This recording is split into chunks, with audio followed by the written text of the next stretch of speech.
Cəmil müəllimin yeni kitabı çıxıb. Bu münasibətlə onu ürəkdən təbrik edirəm. Bax, burada gördüyünüz kitablar da hamısı bizdə nəşr olunub və Cəmil müəllimin kitabıdır. Yalnız bunlar deyil, başqa kitablar da var və bəlkə də yeganə Azərbaycanda tarix üzrə, soyuq müharibə üzrə mütəxəssisdir ki, onun əsərləri həm də ki, xarici ölkələrdə və xarici nəşriyyatlar tərəfindən nəşr olunur. Bu kitab isə çoxdan gözlənilən kitabdır. Yəni ki, doğrusu bizə çoxlu yazırdılar ki, bəs Cəmil müəllimin kitabı çıxmalıdır, necə oldu, harda qaldı? Bu müsəddiq hökumətindən bəhs edir. Cəmil müəllim, bu kitab sanki elə bir ki, vaxtına düşdü.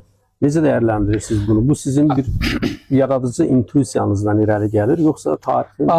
Təşəkkür edirəm. Doğrusu, əslində elə bu kitab yazıldığı dövrdə işlər ona doğru gedirdi. Yəni bu son belə deyək də 75 ildə Amerika-İran qarşıdurması, ziddiyyətləri davam etməkdə idi. Bunun ilk hədəflərindən biri də Məhəmməd Müsəddiq idi və onun dövründə yaranmış Milli Cəbhə idi və Müsəddiq haqqında çoxlu kitablar yazılıb.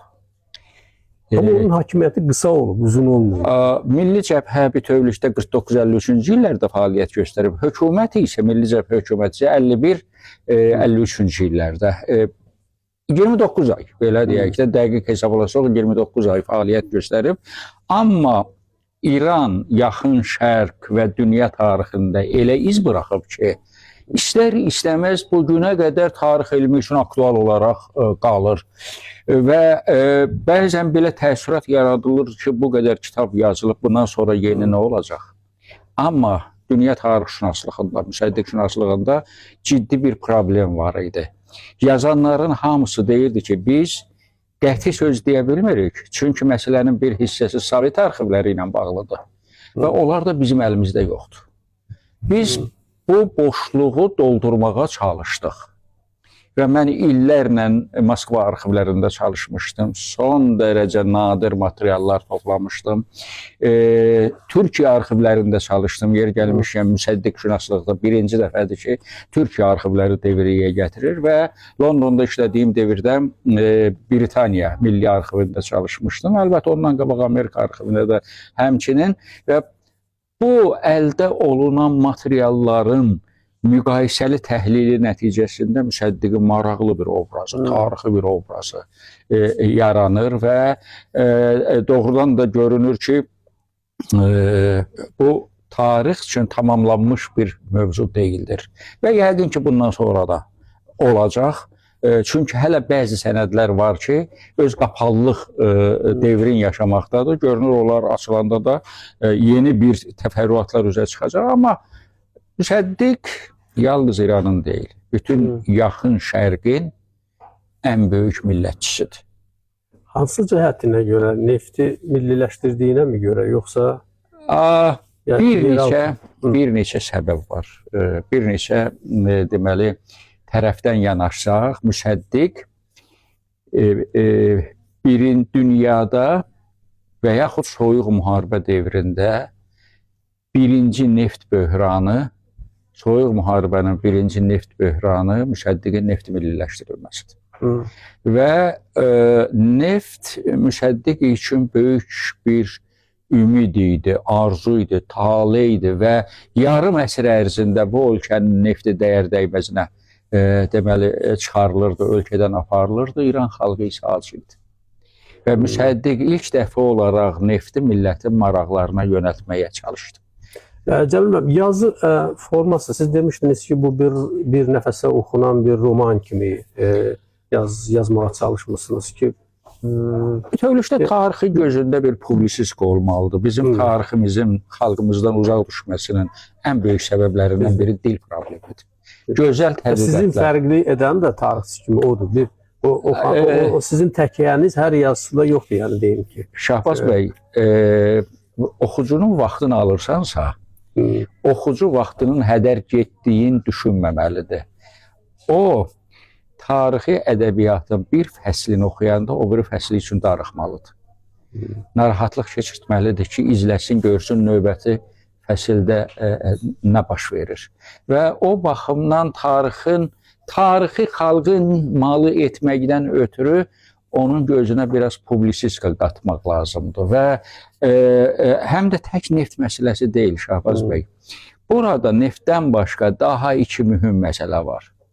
Bunun biri Müsəddiq və Tuğda Komünist Partiyasının münasibətləri, konfrontasiyası, ikincisi isə soyuq müharibə. Biz baxırıq, görürük ki, məsələn, Qərbdə süni bir Tuğda təhlükəsi yaradılır. Halbuki Tuğda'nın həmin devirdə İranda hakimiyyətə gəlmək imkanları yox idi. Tuğda 49-cu ilin fevralında şaha qəsdən sonra repressiyaya məruz qalmışdı və kifayət qədər zəifləmişdi.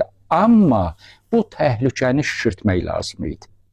Və Tuğda ilə Müsəddiq arasında olmayan əlaqənin hekayəsini yaratmaq lazım idi. Ona görə də Mərkəzi Kəşfiyyat İdarəsi böyük pullar buraxmışdı. Tuğda ilə əlaqəsi olmayan xeyli adamları Tuğdaçı adı ilə küçüyə çıxardıb, şüarlarla Müsəddiqi müdafiə edirdilər və bununla ictimai rəydə Müsəddiqin kommunistlərlə bir olduğu təəssüratını yaradırdılar. 2000-ci ilin aprelində Mərkəzi Kəşfiyyat İdarəsinin sənədləri açılanda məlum oldu ki, bütün bunlar hamısı CIA-nin pulları ilə təşkil olunan əməliyyatlardır.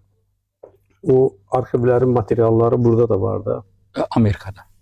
Amerikada, bu kitabda, yəni əlbəttə bu kitabda əlbəttə var. Bu Mərkəzi Kəşfiyyat İdarəsi, hətta bir sıra Amerika tarixçiləri New York Times-da çıxış edib, Dövlət Departamentinə təklif elədilər ki, Müsəddiqi devirdiyinə görə Amerika hökuməti İran xalqından üzr istəməlidir. Və indi qəribədir. Yenə Amerika-İran qarşıdurması, yenə neft uğrunda bir dünya çatışmasının şahidi olur. Mən bir məsələyə də toxunmaq istəyirəm. İstəsəniz bunu verə bilərsiniz, istəməsəniz verməyə bilərsiniz. Qəribə bir bənzərlik. Müsəddiqin taleyi ilə Əbülfəz Elçibəyin taleyi. Milli Cəbhənin taleyi ilə Xalq Cəbhəsinin taleyi. İkisi də xalq içərisindən çıxmışdı. İkisi də neft dalğasında hakimiyyətə gəlmişdi. İkisi də nefti milliləşdirmək istəyirdi. İkisi də xarici güclərin müdaxiləsi ilə hakimiyyətdən devrildi və ikisi də hakimiyyətdən devriləndən sonra öz kəndlərinə getdi. Qəribə bənzərlikdir. Və o baxımdan əlbəttə soyuq müharibə hadisəsi kimi, millətçilik kimi dünyada buraxdığı izə görə bu Məhəmməd Müsəddiqin mübarizəsi, həyat hekayəsi hələ uzun müddət oxucular üçün maraqlı olacaq və bir çox tarixçilər, məsələn Amerika tarixçisi Mark Gazirovski çox səmimi şəkildə etiraf edir ki, əgər Amerika və İngiltərə 1953-cü ilin avqustunda Müsəddiqi devirməsəydilər, heç 79-cu ilin İslam inqilabı da olmazdı. Çünki Müsəddiq hökuməti sivil bir hökumət idi, millətin iradəsinə dayanan bir hökumət idi və İranda demokratiyanın bərqərar edilməsinin bir xüsusi qayə, həyat amalına çevirmiş bir hökumət idi. Cəmil, çox sağ olun, ətraflı məlumat verdi. Sizin kitab haqqında sizdən yaxşı danışan olmaz. Yenə də təbrik edirəm. Mübarəkdir dostlar. Cəmil Həsənlinin yeni kitabı. Mənim də bir təşəkkür payım var ki, belə gözəl poliqrafik formada və hətta mən deyərdim ki, xarici nəşriyyatlardan da daha yüksək poliqrafik səviyyədə bu kitabı ərsəyə gətirdiniz. Çox sağ olun. Dostlar, sizi də təbrik edirəm. Yeni və müasir dövrlə səslənən, İran tarixindən bəhs edən mükəmməl bir kitab münasibəti ilə uğur olsun.